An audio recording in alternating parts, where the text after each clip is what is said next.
Pass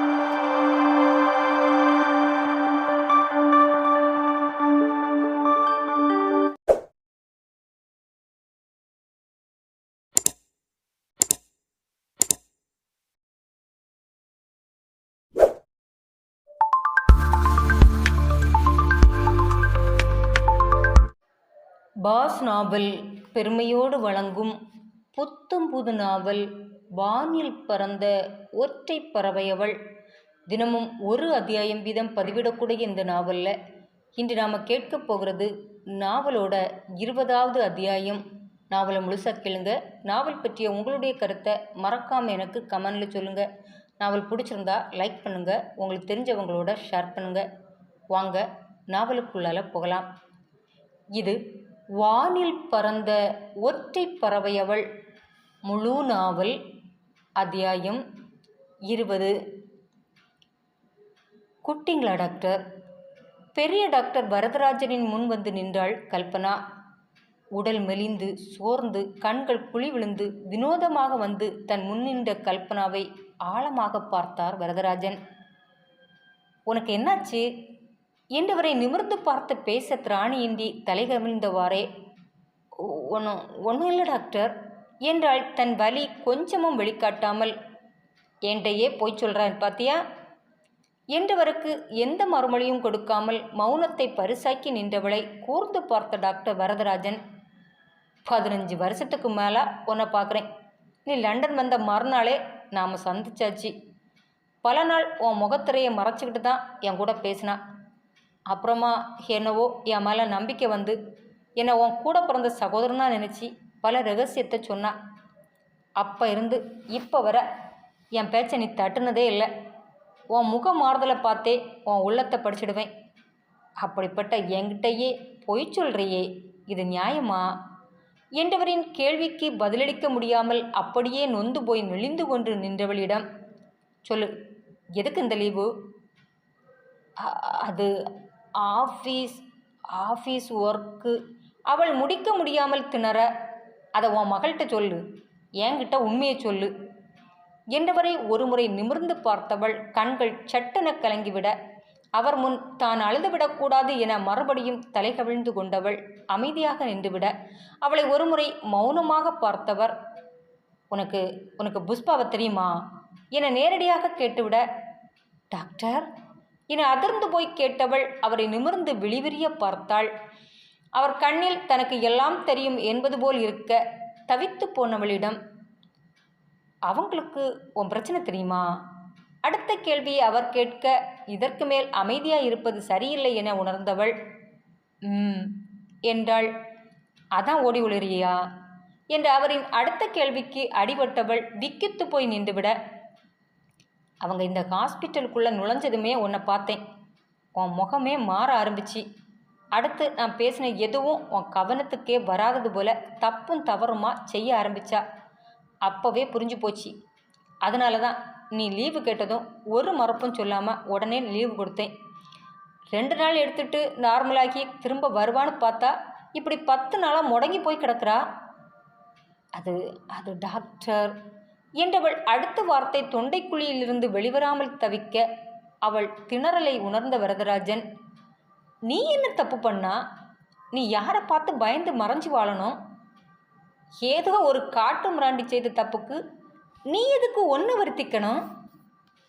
இதை பாரு கற்பனா, அன்றைக்கே நான் உங்ககிட்ட சொன்னேன், நீ தான் கேட்கல. போனவனை நினச்சிட்டு ஒன்றையே தண்டிக்காமல் இன்னொரு வாழ்க்கையை அமைச்சிக்க சொன்னேன். நீ என் பேச்சை கேட்கல. பெற்றவங்க கைவிட்ட பின்னால் அந்த சின்ன வயசில் நீ எவ்வளவு தைரியமாக முடிவெடுத்து ஒவ்வொரு இடத்துலையும் முன்னேறி வந்திருக்கா. சாதாரண பொண்ணாக இருந்தால் அந்த துன்பத்துள்ளேயே துவண்டு போய் முடங்கி போய் வழிகாட்ட ஆள் இல்லாமல் தவறான பாதையில் பயணப்பட்டு வாழ்க்கையே தொலைச்சிருப்பாங்க. ஆனால் நீ எல்லாருமே கைவிட்ட நிலையில் கூட வைராக்கியமாக நின்று போராடி ஜெயிச்சிருக்கா. அந்த போராட்டத்தில் எத்தனை வலியான வார்த்தைகளை கேட்டிருப்பா. அதெல்லாம் கடந்து நீ வரலையா? இப்போ என்ன 25 வருஷமாக நினைக்கக்கூட தகுதி இல்லாத ஒருத்தம் கொடுத்த வலியையும் வேதனையையும் கடந்து வர முடியாமல் தவிக்கிறா. அதை மறக்க முடியாமல் தெரிஞ்சவங்களை கண்டு ஓடி ஒளிர. நீ யாரை கண்டு பயப்படணும்? சொல்லப்போனால் அவங்க தான் உன்னை பார்த்து பயந்து சாகணும், வெக்கப்பட்டு ஓடி ஒழியணும். நீ அவங்கள பார்த்து பதுங்குற அளவு எந்த தப்பும் பண்ணலை. ஸ்ட்ராங்காக இரு. முடியல முடியல டாக்டர். எத்தனை முயன்றோம் என் மனசை என்னால் சரிபடுத்த முடியலை. அந்த இடத்துல இருந்து இந்த நொடி வர என்னால் நகர முடியலை. நானும் எவ்வளவோ முயற்சி பண்ணுறேன், அது என்னை விட்டு போக மாட்டேங்குது. காலம் ஒரு சிறந்த மருந்துன்னு சொல்லுவாங்க, ஆனால் அந்த காலம் கூட உன்னை மாத்திரைய கல்பனா. அடிப்பட்ட வடு அடி ஆழத்தில் நெருப்பாக கொதிக்குது டாக்டர். வாழ்க்கையில் வந்த ஒரு துஷ்டனை நினச்சிட்டு வாழ்க்கையே நரகமாக்குறது சரின்னு நினைக்கிறியா கல்பனா? வாழ்க்கையில் வந்தது ஒரு துஷ்டன் இல்லை டாக்டர், வாழ்க்கையே துஷ்டர்களோட கூடாரமானா. ஏன் கல்பனா, உன் வாழ்க்கையில் எத்தனையோ ஆண்களை கிராஸ் பண்ணி வந்திருப்பா. எல்லாரும் அப்படின்னா நினைக்கிறா? யாரையும் என் வாழ்க்கையில் நான் அதன் பிறகு நுழைய விடலை டாக்டர். அப்படின்னா உன் பார்வையில் இப்போவும் ஆண்கள் அப்படின்னு தான் முடிவு பண்ணி வச்சிருக்கிறியா? இல்லைன்னு உங்களால் 100% உறுதியாக சொல்ல முடியுமா டாக்டர்? 100% இல்லாட்டாலும் நல்லவங்களும் கொஞ்சம் இருக்க தான் செய்கிறாங்க கல்பனா. மீதி இருக்கிற கொடியவனுங்க கையில் அகப்பட்டா என்றவளுக்கு மறுமொழி கொடுக்க முடியாமல் வரதராஜன் திணறிக்கொண்டு நிற்க, இப்போதோ கல்பனாவின் உதட்டிலிருந்து ஒரு விரக்தி புன்னகை வெளிப்பட்டது. கூடவே என்னை பெற்றவங்க தான் தப்பாக போயிட்டாங்கன்னு என்னை நேசித்தவன் கையில் என்னை மொத்தமாக நம்பி கொடுத்தேனே டாக்டர். அவன் என்ன செய்தான் டாக்டர்? என் மொத்த சந்தோஷத்தையும் அழிச்சிட்டு எந்த குற்ற உணர்வும் இல்லாமல் வேற ஒரு சந்தோஷத்தை தேடி போயிட்டானே டாக்டர். இதுக்கு மேலே நான் யாரை நம்புறது? என்னை பற்றி முழுசாக தெரிஞ்சு என்னோட கசப்பான வாழ்வை நானே அவன்கிட்ட சொல்லி அழுது, அதனால் நான் பட்ட போராட்டம் மொத்தமும் தெரிஞ்சவனே உண்மையாக இல்லாத போது வேற எவன் உண்மையாக இருப்பான்னு நம்புறது டாக்டர்? கலங்கி தவிப்போடு கேட்டவளுக்கு மறுமொழி கொடுக்க முடியாமல் டாக்டர் வரதராஜன் கலங்கும் கண்ணால் அவளை பார்க்க, அவளோ வலியின் உச்சத்தில் இருப்பவள் போல. அவனுக்காக என் வைராக்கியம், என்னோட குணம் அத்தனையுமே மாற்றி அன்பை மட்டும்தானே அவனுக்கு அள்ளி அள்ளி கொடுத்தேன் டாக்டர். அவன் ஏன் டாக்டர் என்னை ஏமாத்தினான்? ஒரு தனியாக இருந்த பொண்ணுக்கு நம்பிக்கை கொடுத்தோமே, அவளும் நம்பி அவளோட எதிர்காலத்தையே கொடுத்தாளே, அவளை ஏமாத்துறோமேனு குற்ற உணர்வு கொஞ்சம் கூட இல்லாமல் என்னை விட்டு ஓடி போயிட்டானே. அதன் பிறகு எந்த நம்பிக்கையை யார் மேலே வைக்க முடியும் டாக்டர்? நீங்களே சொல்லுங்க. உடைந்து சொன்னவளின் உணர்வை உணர்ந்தவர் பெருமூச்சு ஒன்றை விட்டு தன்னை நார்மலாக்கி கொண்டு, உனக்கு நடந்தது பெரிய நம்பிக்கை துரோகம்தான் கல்பனா. அதை எந்த காலத்துக்கும் நியாயப்படுத்த முடியாது. ஆனால் எவனோ ஒருத்தன் செய்ததை மனசில் வச்சுட்டு எல்லாருமே அப்படிதானே நினைக்கிறது சரியில்லை தானே கல்பனா? நீ வாழ்க்கையை வேற விதமாகவும் யோசிக்க ஆரம்பிக்கணும் கல்பனா. முடிஞ்ச இடத்துலையே நிற்கிறது உன் எதிர்காலத்துக்கு நல்லதில்லை. எல்லாரும் உன்னை ஏமாத்துவோம் போல இருக்கிறதில்ல கல்பனா. அதை நீ நம்பணும்.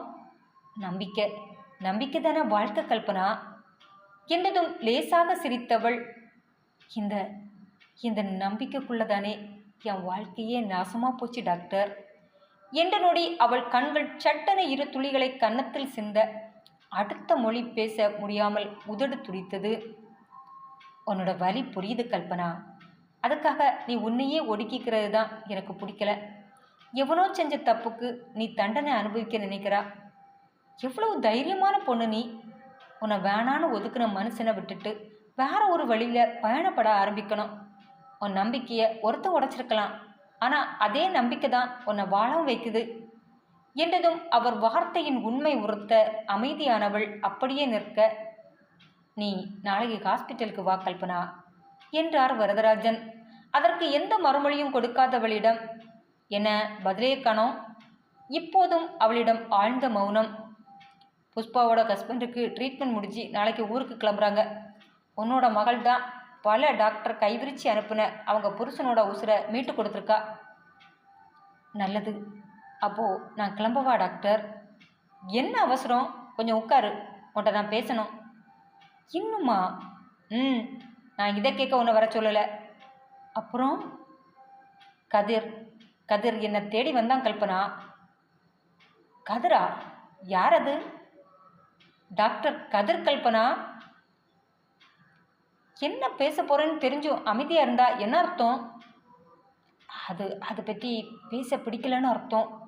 கல்பனா, வேணாம். நீ என் பேச்சை கேட்காம உன் வாழ்க்கையை அழிச்சது போதும். காவியா வாழ்க்கையும் கெடுத்துடாத. டாக்டர், உன் பக்கம் நியாயம் இருக்கலாம். ஆனால் காவியா வாழ்க்கையை அழிக்கிறதுக்கு எந்த நியாயத்தையும் நீ சொல்ல முடியாது. கதிர் ரொம்ப நல்ல பையன் கல்பனா. பெரிய புகழ்பெற்ற டாக்டர் என்கிறத தாண்டி அவனோட நல்ல குணம் எனக்கு ரொம்ப பிடிச்சது. வீட்டுக்கு ஒரே பையன், எந்த பிரச்சனையும் இல்லாத குடும்பம். இந்தியாவில் சொந்தமாக வீடு இருந்தாலும் இங்கேயும் அவங்களுக்கு தனி அப்பார்ட்மெண்ட் இருக்குது. அது உனக்கே தெரியும் தானே. இப்படி ஒரு வரம் அமைகிறது வரம் கல்பனா. அப்படி இருக்க வீடு தேடி வந்த அவங்கள ஓட ஓட விரட்டி இருக்கா. வேணாம் வேணாம் டாக்டர், விட்டுடுங்க. அதை பற்றி பேச வேணாம். எதை விட சொல்கிறா?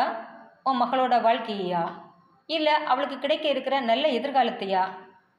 இப்படியே அவளையும் உன் கூடவே வச்சு அவளோட வாழ்க்கையையும் அழிச்சிட முடிவு பண்ணிட்டியா கல்பனா? என்ன நம்பு கல்பனா. கதிர் ரொம்ப நல்ல பையன். உன்னை உன் புருஷன் கைவிட்டது போல அவன் உன் பொண்ணை கைவிட மாட்டான் என்றதும் சட்டென நிமிர்ந்தவள் அனல் கக்கும் பார்வையை காட்டி சட்டென மாறி பரிதாபமான ஒரு பார்வையை அவர் மேல் வீசி, எதை வச்சு டாக்டர் இவ்வளவு தீர்க்கமாக நம்பிக்கையாக சொல்கிறீங்க என்றவளை தைரியமாக எதிர்கொண்ட டாக்டர் வரதராஜன், 6 வருஷமாக உன் பொண்ணு ஏறெடுத்தும் பார்க்காத பிறகும் அவளையே நினச்சிட்டு இருக்கிறத வச்சு, இவ்வளவு பேர் புகழ் பெற்று கை நிறைய சம்பாதிச்ச பிறகு கூட அவன் காதலை மறக்காமல் இப்போவும் அவளையே நேசிக்கிறத வச்சு, நீ இவ்வளவு அவன் குடும்பத்தை அவமானப்படுத்தி அனுப்பின பிறகும் சரிதான் போடின்னு விடாமல் அவன் காதலை காப்பாற்றிக்க என்கிட்ட வந்து நின்னான் பாரு. அதை வச்சு எவ்வளோ வசதியான இடத்துல இருந்து பொண்ணு வந்தோம் ஒன்றை கூட பார்க்காம உன் பொண்ணு பின்னால் அவளோட சம்மதத்துக்காக அலைஞ்சாம்பாரு. அதை வச்சு என்ன என்ன டாக்டர், என்ன இல்லாமோ சொல்கிறீங்க? புரியல? புரியுது, ஆனால் உன்னால் ஏற்றுக்க முடியல. ஆனால் அதுதான் நிஜம். உன் பொண்ணு மருத்துவம் படிக்க போன முதல் வருஷத்துலேருந்தே விரும்பியிருக்கான். அதை உன் பொண்ணுகிட்ட அப்போவே சொல்லியிருக்கான். இப்போ கூட உன் பொண்ணுக்காக தான் பெரிய பெரிய ஹாஸ்பிட்டலில் லட்சமாக கொட்டி கொடுக்க காத்திருந்த பிறகும் போகாமல் நம்ம ஹாஸ்பிட்டலை சுற்றி சுற்றி வரான். சரி சரி இருக்கட்டும். அதுக்கு என் பொண்ணு விரும்புகிறாளா? அது அது வந்து சொல்லுங்க டாக்டர், என் பொண்ணு விரும்புகிறாளா? தெரியல, அதை நீ தான் கேட்கணும். பல வருஷமாக கதிர் அந்த முயற்சி எடுத்து தோற்று தான் போயிருக்கான். அவன் மனசில் என்ன இருக்குன்னு அவள் இதுவரை வாய் திறந்து சொன்னதே இல்லையா? சரி, அப்போ கேட்டுட்டு பதில் சொல்கிறேன். இறுக்கமாக சொன்ன பதிவில் ஆடிப்போனவர், நீ கோபமாக பேசுகிறது எனக்கு தெளிவாக தெரியுது. உன் கோபத்தை கொண்டு போய் பாவம் காவியா விட்ட காட்டிடாத. அது பயந்தே மனசை சொல்லாது. இதுவரை கூட அது அவன்கிட்ட பேசாமல் இருக்கிறதுக்கு நீ தான் காரணமாக இருப்பா. நிதானமாக கேளு, நிச்சயம் அவனை பிடிக்கும்னு தான் சொல்லுவா. சொன்னா பார்ப்போம். மறுபடியும் இறுக்கத்திலே பதில் வர அவளை ஒரு நொடி நிதானமாக பார்த்தவர், அவள் சொல்ல மாட்டான்னு நினைக்கிறா. அந்த தெனாவட்டில் பேசுகிறா. நீ நினைக்கிறது சரிதான், அந்த பொண்ணு பேசாது. ஆனால் அதோட மனசில் நிச்சயம் கதிர் இருப்பான். என்ன என்ன உங்களுக்கு அவ்வளோ நம்பிக்கை? நாமளும் அந்த வயசை தாண்டி தானே வந்தோம் கல்பனா. ஒருத்தனை பிடிக்கலனா 7 வருஷமாக நம்ம பின்னால் சுத்த விடுவோமா? அப்படியும் சுத்த விட்டுருக்கானா அவளோட மனசு உனக்கு தெரியலையா என்றவரை ஆழமாக கல்பனா பார்த்து நிற்க அவன் மனதை கரைக்க அவரும் போராடி கொண்டே இருந்தார். அவரின் போராட்டம் வெற்றியா தோல்வியா என அறிவிக்காமலே அங்கிருந்து கிளம்பினாள் கல்பனா. ஆனால் அந்த நொடியிலிருந்து வீடு வந்து சேர்ந்து இரவு 10 மணி வரை டாக்டர் வரதராஜன் சொன்ன விஷயமே கல்பனாவின் மண்டைக்குள் ஓடிக்கொண்டே இருந்தது. அந்த எண்ண அதிர்வுகள் மேலும் அவளை குழப்பிக்கொண்டே இருந்தது. மகளின் முகமும் வரதராஜனின் வார்த்தையும் மறுபடியும் மறுபடியும் நினைவலையில் தவழ்ந்து வந்தது. அதனாலோ என்னவோ மனது ஆறாக புண்ணாக வலித்தது. கட்டிலின் மேல் கீறி வைத்திருந்த கதிர் என்று எழுதப்பட்ட காகிதத்தை தன் கையில் எடுத்தாள். கொடூரமாக அதை பார்த்தாள். 5 நிமிடம் அப்பெயரில் பதிந்திருந்த தன் கண்ணை அவள் அப்புறப்படுத்தவே இல்லை. பின்னர் ஒரு விரக்தி புன்னகையோடு அதை கோபம் கொண்ட மட்டும் கசக்கி எறிந்தாள். எறிந்தவள் தாங்க முடியாதவள் போல ஆக்ரோஷமாக கத்தத் தொடங்கினாள். இது தெரியாமல் தாயின் பலியான வாழ்வை தெரிந்து கொண்ட காவியா தாயை சந்தோஷப்படுத்த வேண்டும் என்ற ஆசையில் கல்பனாவுக்கு பிடித்ததாக சில பொருட்களை வாங்கி கொண்டு வீட்டின் உள்ளே நுழைந்தாள். நுழைந்தவள் கண்களில் தரையில் உட்கார்ந்து வெறி கொண்டவள் போல அமர்ந்திருந்த தாய்தான் தெரிந்தாள். அவள் இருந்த கோலம் கண்டு கலவரமானவள் மெல்ல மெல்ல அதிர்வோடு தாயின் அருகில் வந்தாள். கல்பனா இப்போது நொடி பொழுதில் தன்னை மாற்றிக்கொண்டாள். மகளின் மலர்ந்த முகத்திற்கு சற்றும் குறையாமல் முகத்தில் சிரிப்பை தவளவிட்டவாறு எழுந்து கட்டிலில் அமர்ந்தாள். தாயை ஒருமுறை ஆவலாக பார்த்தவள் அவள் மலர்ந்த முகத்தில் சரணடைந்தாலும் அவளின் கண்கள் அவளையும் மீறி கசங்கி கிடந்த பேப்பரில் சென்று மீண்டது. உள்ளத்துக்குள் ஒரு குறுகுறுப்பு.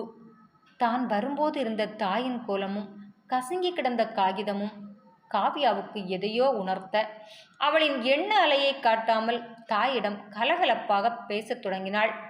அதை கவனியாத கல்பனா மகள் கையிலிருந்த பொருட்கள் ஒவ்வொன்றையும் பார்த்து சந்தோஷம் கொண்டவள் போல போலியாக நடிக்கத் தொடங்கினாள். தாயுடன் சேர்ந்து அவளும் கொண்டு வந்த பொருட்களை பிரித்து தாயிடம் கொடுத்து சந்தோஷப்பட்டாள். ஆனால் முடிவில் அவளிடமிருந்து பிரிந்து தன் அறைக்கு வரும்போது அந்த காகிதத்தை தாய் பார்க்காமல் எடுத்துக்கொண்டுதான் உள்ளே போனாள். உள் வந்தவள் அதை பிரித்து பார்த்தபோது வலையான் கூடு கட்டியது போல கிறுக்கப்பட்டிருந்த வரிக்குள் கதிர் என்ற பெயர் சிதைந்திருக்க கண்டதும் காவியாவின் கண்கள் நொடி பொழுதில் கலங்கிவிட்டன. அப்படின்னா அப்படின்னா அம்மா அம்மா கதிரை இந்த அளவு இருக்கிறாங்களா? காவியா மொத்தமாய் நொறுங்கி போயிருந்த நேரம் ஈரானிலிருந்து மிக மிக சந்தோஷத்தோடு லண்டனை நோக்கி வந்து கொண்டிருந்தான் கதிர். டாக்டர் வரதராஜன் கல்பனாவிடம் பேசிவிட்ட விஷயம் தெரிந்துதான் அவன் சந்தோஷமாக வந்து கொண்டிருந்தான். ஆனால் கல்பனா கதிரை இந்த அளவு வெறுக்கிறாள் என்பது அவனுக்கு தெரியவில்லை. அன்று இரவு வீடு வந்து சேர்ந்தவன் இரவு முழுவதும் காவியாவோடு வாழப்போகும் நாட்களை கனவு கண்டு சந்தோஷப்பட்டவனாய் தூங்கியும் போனான். மறுநாள் காலை ரெடியாகி காவியாவுக்கு ஆசையாக வாங்கி வந்த கை கடிகாரத்தோடு ஹாஸ்பிட்டலுக்கு வந்தான். உள்நுழைந்தவனுக்கு அவள் இன்னும் வந்திருக்கவில்லை என்பது தெரிய தவிப்போடு அவள் வரவுக்காய் காத்திருந்தான். ஆனால் அடுத்த 10 நிமிடத்தில் உள்நுழைந்த காவியாவோ அவனின் வருகையை உணர்ந்து நெஞ்சம் பதபதைப்போடு அவன் பார்க்கா வண்ணம் பின்பக்கம் வழியாக வந்து தன் அறைக்குள் புகுந்து கொண்டாள். இது சரியா தவறா என்று அவளுக்கும் தெரியவில்லை. ஆனால் தாய்க்கு பிடிக்காத எதையும் தான் செய்வதில்லை என்பதில் அவள் உறுதியாக இருந்தாள். இது தெரியாமல் நர்ஸுகளை அழைத்து காவியாவுக்கு தூது சொல்லி அனுப்பிவிட்டு அவள் வரவுக்காய் காத்திருக்கத் தொடங்கினான் கதிர். அதே நேரம் ஹாலிங் பெல் சத்தங்கேட்டு கிச்சனில் இருந்து வெளிவந்த கல்பனா வாசலுக்கு வந்து முன் கதவை திறந்தாள். வெளியில் நின்ற புஷ்பாவை பார்த்து ஒரு நொடி செய்வது அறியாது திகைத்தவள் அப்படியே சிலையாக நின்றுவிட, உள்ளால கூப்பிட மாட்டியா கல்பனா என்ற தோழியின் கனிந்துருகும் வார்த்தையில் தன்னை மீட்டெடுத்தவள் வா வா புஷ்பா என்றாள் அடிபட்ட குரலில். அவளின் ரியாக்ஷனில் உள்ளம் சிதைந்தாலும் அவள் மனம் புரிய அவள் பின்னால் உள்ளே வந்தவள் வீட்டை கண்களால் அளந்தாள். வீடு சூப்பராக இருக்கு கல்பனா, உன்னோட ரசனை இல்லையா? சூப்பராக தான் இருக்கும். ஏய், இந்த படம் நீதானே வரைஞ்சா? ஹாலில் கண்ணுக்கு குளிர்ச்சியாக கண்ணாடி போர்வைக்குள் பதுங்கி இருந்த இயற்கை காட்சியை காட்டி அவள் கேட்க, ஒரு முறை முன்பக்கச் சுவரில் தொங்கிக் கொண்டிருந்த ஓவியத்தை பார்த்துவிட்டு என்றாள் குரல் கம்ம. பக்கத்திலிருந்து அடுத்த ஓவியத்தை பார்த்து ஆச்சரியப்பட்டவள், இதையும் நீதானே வரைஞ்சது? சூப்பராக இருக்கு கல்பனா. காவியா சின்ன குழந்தையா இருந்தப்ப இப்படி தான் இருந்தாளா? ரொம்ப க்யூட்டாக அழகாக இருக்கா. உட்காரு புஷ்பா. முன்னால் இருந்த சோபாவை கல்பனா காட்ட நாலாபுரமும் கண்களை சுழல விட்டவாறே அமர்ந்தாள். பின் தன் முன் அமைதியே உருவாய் அமர்ந்திருக்கும் கல்பனாவை ஆழமாக பார்த்தவள். எத்தனை வருஷமாச்சு உன்னை பார்த்து. ரொம்ப ரொம்ப சோர்ந்து போயிட்டா கல்பனா நீ. அவளிடம் மறுபதிலாக, ஆமா, உனக்கு உனக்கு நான் நான் இங்கே இருக்கிறது. அவள் முழுவதுமாக முடிக்காமல் கேள்விக்குறியோடு அவளை பார்க்க, எப்படி தெரியும்னு கேட்குறியா? இத்தனை வருஷம் கழிச்சு பார்த்த என்ன கட்டி அணைக்காம ஓடி ஒளிஞ்சது போல உன் மகளை ஒன்றால் ஒளிச்சு வைக்க முடியலையே கல்பனா. ஓ, நீ நீ காவியாவை பார்த்தியா? அவள் தான் போக இருந்த என் புருஷனோட உசுரை மீட்டு கொடுத்துருக்கா. உனக்கு தெரியுமா? முதல்ல எனக்கு அவளை தெரியலை. அவள் தான் என் பக்கத்தில் வந்து சந்தேகப்பட்டு கேட்டா. அதனால தான் நீங்கள் இங்கே இருக்கிற விஷயமே எனக்கு தெரிஞ்சுது. நான் வந்து உன்னை பார்க்கக்கூடாதுன்னு தான் நினச்சேன். என்னை பார்க்க விரும்பாமல் இருக்கிற உன்னையும் பார்க்க வரக்கூடாதுன்னு தான் நேற்று வர நினச்சேன். ஆனால் மனசு கேட்கல. எதுக்கு என் கல்பனாட்ட வீம்பு? இனி ஒரு முறை அவளை பார்க்க சந்தர்ப்பம் கிடைக்குதோ என்னவோ தெரியலை. அதான் வந்துட்டேன் என்ற புஷ்பாவை ஒரு முறை இயலாமையோடு பார்த்தவள். எந்த நேரம்னாலும் நேசக்கரம் மட்டுமே நீட்டும் அவளின் தன் வலியை காட்ட மனமின்றி, காப்பி கொண்டு வரவா என கேட்க, அது எதுக்கு இப்போ காப்பி கொடுத்து அனுப்பிடலான்னு பார்த்தியா? அது என்கிட்ட நடக்காது. நான் இன்று மனம் விட்டு பேசிட்டு தான் போவேன். அழுத்தமாக சொன்னவளை பார்க்க இயலாமல் தலை குனிந்து கொண்டவள் நொடிகளை அமைதி கையில் கொடுக்க, சரி சரி சொல்லு, எப்படி இருக்கா? பார்த்தா எப்படி தெரியுது? பார்த்தா தெரிகிறது போலவா முகத்தை வச்சிருக்கா? இந்த முகத்தில் எதை படிக்க முடியுது? நீ சொன்னாதான் தெரியும். சொன்னாதான் தெரியுமா? உன் கல்பனா எப்படி இருக்கேன்னு பார்த்தா உனக்கு தெரியலையா? தெரியுது தெரியுது. ஊரில் பார்த்ததை விட பெட்டர்னு தான் சொல்லுவேன். ஆனால் நீ இன்னும் மாறலைங்கிறது எனக்கு தெளிவாக தெரியுது. தெளிவா? அப்படி என்ன தெரியுது? என்னோட கல்பனா இன்னும் சிரிக்க ஆரம்பிக்கலைன்னு தெரியுது.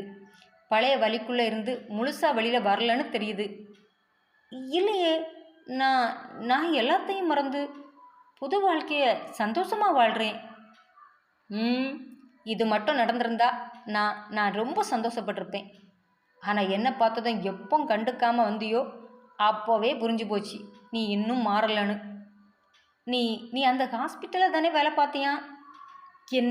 என்னை பார்த்ததால தானே 2 வாரமாக வராமல் லீவு போட்டுட்டு இந்த அறையிலே அடைஞ்சு கிடக்குற? இல்லையே, நான் உன்னை பார்த்து எதுக்கும் ஒழியணும். அப்படின்னா நீ ஏன் வேலைக்கு வரல? உடம்பு சரியில்லை, அதான். அது வரை நல்லா இருந்த உடம்பு என்னை பார்த்ததும் சரியில்லாமல் ஆயிடுச்சா? அதுவும் 2 வாரமாக வேலைக்கு வர முடியாத அளவு? அது அது ஆஃபீஸ் வேலை கொஞ்சம் கொஞ்சம் ஜாஸ்தி. அதை உன் பொண்ணுகிட்ட சொல், நம்புவா. காரணம் அவள் உன்னை கொஞ்ச நாளாக தான் பார்க்குறா. ஆனால் என்னட்ட போய் புழுவாத. உன்னை பற்றி முழுசாக தெரிஞ்ச நான் ஒருத்தையும் தான் என்றதும் சட்டென அமைதியை பூசிக்கொள்ள அவளை பாவமாக பார்த்த புஷ்பா, சரி அதை விடு. இப்போ நீ எப்படி இருக்கா? முதல்ல அதை சொல்லு. லண்டன் வாழ்க்கை எப்படி போகுது? நல்லா இருக்கேன். நீ நீ விரும்புகிற அளவு நல்லா இருக்கேன். மனசில் ஒரு இறக்கம், அம்புட்டு தான். மற்றபடி ஓகே தான். சந்தோஷம். காவியா வளர்ந்துட்டல்ல, அவளை அம்புட்டு பெரிய பொண்ணா, அதுவும் டாக்டராக பார்த்தப்ப எனக்கு எப்படி இருந்துச்சு தெரியுமா? அவள் தன்னை உன்னோட பொண்ணுன்னு அறிமுகப்படுத்தும் போது என் உடம்பே நீ பார்த்துக்கணும் ஒரு நொடியில் புல்லரிச்சு போச்சு. ஆனால் சும்மா சொல்லக்கூடாது கல்பனா, நீ சாதிச்சிட்டா. உன்னால் மட்டும்தான் எந்த சூழ்நிலையிலையும் சாதிக்க முடியும். என்ன பாரு, அவருக்கு உடம்பு முடியாமல் போனதுமே உடஞ்சி போயிட்டேன். இங்கே கொண்டு வந்து சேர்க்குறதுக்குள்ளே எம்புட்டு அவஸ்தைப்பட்டிருப்பேன் தெரியுமா? ஒரு சின்ன பிரச்சனையே என்னாலெல்லாம் ஃபேஸ் பண்ண முடியலப்பா. நீ நீ பெரிய ஆள் தாண்டி. உன் மகளை காட்டி காட்டி என் புருஷன்ட்ட ரொம்ப சந்தோஷப்பட்டேன் தெரியுமா? நானும் பிள்ளைகளை வளர்க்குறேன். ஆனால் உன் அளவு உயர்த்த முடியுதான்னு எனக்கு தெரியலை. உன் பொண்ணை பார்த்து நிஜமாக பிரமிச்சு போயிட்டேன் என்றதும் நினைவு வந்தவள் போல கல்பனா, சித்தார்த் எப்படி இருக்கான் என கேட்க முகத்தில் அதிகப்படியான மகிழ்வை காட்டிய புஷ்பா, உனக்கு உனக்கு ஞாபகம் இருக்கா என்றதும் பழையதை நெஞ்சில் ஓடவிட்டவள் போல, மறக்கக்கூடிய ஆளா நீ என்றதும் அவள் கையை தாவி பிடித்தவள் அதை தன் நெஞ்சில் வைத்து அழுத்தி கொண்டு, ரொம்ப ரொம்ப சந்தோஷம் கல்பனா. நானும் ஒவ்வொரு நாளும் உன்னை நினைப்பேன். நீ லண்டன் வந்த புதுசில் உன் அப்பா வீட்டுக்கெல்லாம் உன்னை தேடி போனேன்னு தெரியுமா? அப்பாவா? எனக்கு எது அப்பா? சரி சரி, அந்த ரங்கராஜன் வீட்டுக்கு போனேன். என்ன தேடி நீ அங்கெல்லாம் எதுக்கு போனா? சாகர நிலை வந்தா கூட நான் அங்கே போக மாட்டேன்னு உனக்கு தெரியாதா? தெரியும் தான், ஆனாலும் நீ எங்கே இருக்கான்னு தெரிஞ்சுக்க முடியுமோன்னு போனேன். அன்றிலிருந்து ஒரு நாளாவது என் தோழியை கண்ணில் காட்டிட்டு கடவுளேன்னு நான் வேண்டாத நாளே இல்லை தெரியுமா? நான் சாகிறதுக்கு முன்னால் நான் அவளை ஒரு முறை பார்த்துடணும், பேசிடணும் என்று ஏங்காத நொடியே இல்லை. அந்த பாக்கியம் எனக்கு இன்று தான் கிடச்சிருக்கு. நீ நல்லா இருக்கா, நான் பார்த்துட்டேன், அது போதும் நிறைவோடு சொன்னவளை கலங்கும் கண்ணால் பார்த்தவள், சித்தார்த் இங்கே இங்கே வந்திருக்கானா? கூட்டிட்டு வரலான்னு தான் நினச்சேன். உடம்பு முடியாமல் இருக்கிற அவரை தனியாக விட்டுட்டு வர முடியாதுல்ல, அதான் அவனை பார்த்துக்க சொல்லிட்டு நான் வந்தேன். நேற்று தான் ஊருக்கு போயிட்டு திரும்ப வந்தான் எங்களை கூட்டிகிட்டு போக. நாளைக்கு கிளம்புறீங்களா? ஆமாம் கல்பனா, உன்ட்ட ஒன்று சொல்ல மறந்துட்டேன். எனக்கு பூர்ணிமான்னு ஒரு பொண்ணு இருக்கா, 10வது படிக்கிறா. HSL காவியா போலவே இருப்பா. உன் பொண்ணு படிப்பில் சுட்டினா அவள் 10வது தாண்டவே குட்டி கர்ணம் போடுற ரகம். அந்த அளவு ஸ்பெஷல் மூளை. அப்பா செல்லம் எல்லா தப்பையுமே பண்ணிட்டு அவர் பின்னால் ஒளிஞ்சிடுவா. கூட்டிகிட்டு வந்திருக்கலாமே, நீ இங்கே இருக்கிறது தெரிஞ்சா கூட்டிகிட்டு வந்திருப்பேன். நாங்கள் கிளம்பி வரும்போது ஒரே அழுக. இதுவரை அவரை பிரிஞ்சதே இல்லையா, நானும் வரேன்னு ஒரே ரகலை. கூட்டிகிட்டு வந்திருக்கலான்னு இப்போ தோணுது. வந்த அன்றே நீ என்னை வந்து சந்திச்சிருக்க கூடாதா கல்பனா? நாளைக்கு போக வேண்டியிருக்கே என்றதற்கு மறுமொழி கொடுக்காமல், ஏதாவது சாப்பிட்டு புஷ்பா என எழுந்தவளை பிடித்து தன்னை பக்கத்தில் இருத்தியவள். கல்பனா எதிர்பாராத அந்த நேரம், காவியாவுக்கு வரன் பார்க்குறியா கல்பனா என கேட்க, இதுவரை மலர்ந்திருந்த அவள் முகம் சட்டென இருளடைய ஆரம்பித்தது. அந்த முகம் இதுவரை தாங்கி நின்ற பொலிவை சுத்தமாக இழந்ததை பார்த்த புஷ்பா திகைப்போடு எழுந்தாள். அத்தியாயம் தொடரும். என்ன ஃப்ரெண்ட்ஸ், நாவலுடைய தொடர்ச்சி எப்படி இருந்தது, உங்களுக்கு பிடிச்சதா அமைஞ்சிருந்ததா என்கிறத மறக்காமல் எனக்கு கமெண்டில் சொல்லுங்கள். எனக்கு கமெண்ட் எழுதி உற்சாகப்படுத்தக்கூடிய அத்தனை தோழர்களுக்கும் தோழிகளுக்கும் என்னுடைய மனப்பூர்வமான நன்றி. மீண்டும் நாளைக்கு இந்த நாவலின் அடுத்த பகுதியோடு உங்களை சந்திக்கும் வரை உங்களிடமிருந்து விடைபெறுவது உங்கள் செல்வம்.